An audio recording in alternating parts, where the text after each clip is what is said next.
BSNL cooperative society തട്ടിപ്പിൽ സ്വത്തുക്കൾ കണ്ടുകെട്ടി ED 37.59 കോടി രൂപയുടെ സ്വത്തുക്കളാണ് കണ്ടുകെട്ടിയത്. പിന്നിൽ ആ വാർത്തയുടെ വിവരങ്ങൾ കൂടി.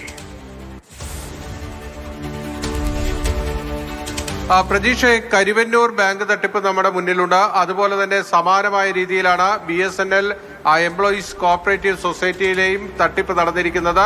സമാനമായ രീതിയിൽ വലിയ രീതിയിലുള്ള ഫണ്ട് തട്ടിപ്പാണ്, കോടികളുടെ സാമ്പത്തിക തിരിമറിയാണ് ഈ കോപ്പറേറ്റീവ് സൊസൈറ്റിയിൽ നടന്നിട്ടുള്ളത്. ഇത് സംബന്ധിച്ച ED വിശദമായ അന്വേഷണം നടത്തുകയാണ്. 16 പേരെയാണ് പ്രതി ചേർത്തിരിക്കുന്നത്. ആ 16 പ്രതികളുടെ ഏതാണ്ട് 120ഓളം വരുന്ന ഭൂമികളാണ്, സ്വത്തുവകകളാണ് ഇപ്പോൾ കണ്ടുകെട്ടിയിരിക്കുന്നത്. ഇതിന് 37.59 ലക്ഷം രൂപ മൂല്യമുണ്ട് എന്നാണ് ED വ്യക്തമാക്കിയിരിക്കുന്നത്.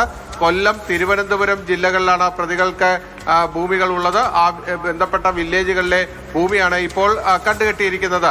നേരത്തെ കരുവന്നൂർ കേസിൽ ഇത്തരത്തിൽ കണ്ടുകെട്ടിയത് ഇതിൽ നിക്ഷേപത്തിൽ പണം നഷ്ടപ്പെട്ടവർക്ക് നൽകുന്നതിനുള്ള നടപടികൾ സ്വീകരിച്ചിരുന്നു. സമാനമായ രീതിയിൽ BSNL കോപ്പറേറ്റീവ് സൊസൈറ്റിയിലെയും പണം നഷ്ടപ്പെട്ടവർക്ക് പണം തിരിച്ചു കിട്ടാനുള്ള അവസരം ഒരുക്കുകയാണ് ചെയ്യുന്നതെന്നാണ് ED വ്യക്തമാക്കിയിരിക്കുന്നത്. അതായത് ഈ പ്രതികളുടെ സ്വത്ത് കണ്ടുകെട്ടി അതിൽ നിന്ന് പ്രതികൾ ഈ പണം നഷ്ടപ്പെട്ടവർക്ക് പണം ലഭ്യമാക്കുക, അതാണ് ഉദ്ദേശിക്കുന്നത്.